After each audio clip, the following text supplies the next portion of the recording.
Il y a des feux, des incendies qui sont à taille humaine et d'autres qui ne le sont plus.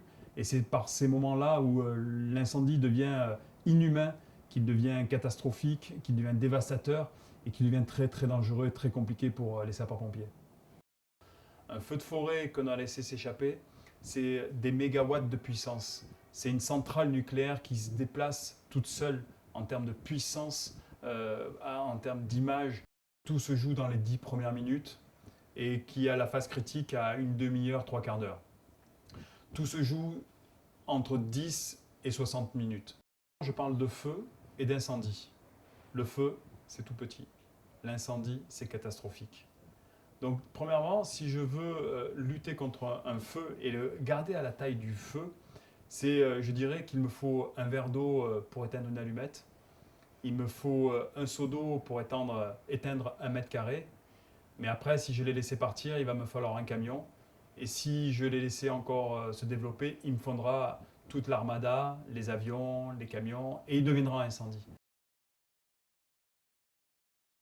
En France, ce qui commence à être très inquiétant, c'est que l'on a des feux qui se développent régulièrement dans des zones qui n'étaient pas jusqu'à présent soumises aux feux de forêt. Les années 2018-2019 ont été pour cela très révélatrices de ce que l'on perçoit. Les sapeurs-pompiers, c'est la sécurité civile, la protection civile, c'est de revoir notre schéma. Non pas de le revoir parce qu'il est en difficulté, mais de l'adapter à certaines zones qui n'étaient pas soumises au feu. Nous avons mis en place un système de commandement et d'organisation du commandement dans le sud de la France inspiré de militaires. Donc toute cette organisation a été diffusée pour la sécurité civile française.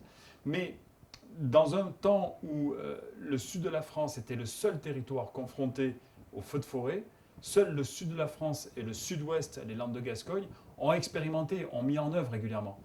Aujourd'hui, il va falloir déployer cette stratégie, cette tactique sur l'ensemble du territoire national. Toute la France va devoir apprendre à taper vite et fort, à mettre des moyens très rapidement avant que le feu ne prenne une ampleur qui ne soit plus humaine.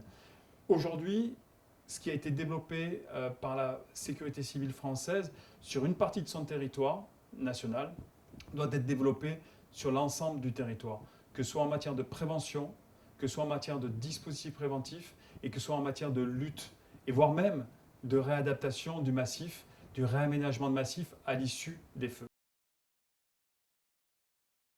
Aujourd'hui, notre société nous individualise, mais finalement nous ramène régulièrement à une vraie vérité qui est celle de la nature.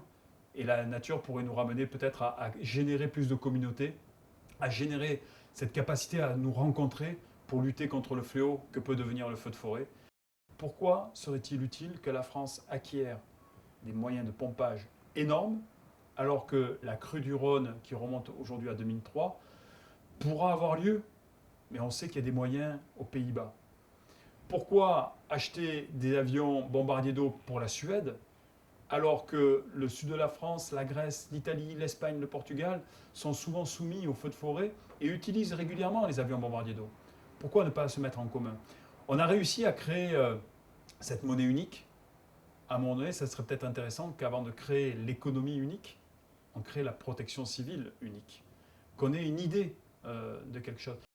Le but des sapeurs-pompiers, c'est d'avoir les moyens qu'il faut pour lutter, mais aussi d'agir en sensibilisation et en prévention pour éviter qu'ils interviennent. Au moins ils interviennent, au plus ils sont rassurés. La principale adaptation, c'est de faire en sorte de comprendre que la nature reprend toujours ses droits. L'homme a beau se développer, l'homme a beau faire tout ce qu'il veut en matière d'innovation technologique, a beau s'adapter, mais le feu, l'eau, tous ces éléments naturels nous font comprendre que la nature est bien possession de la nature.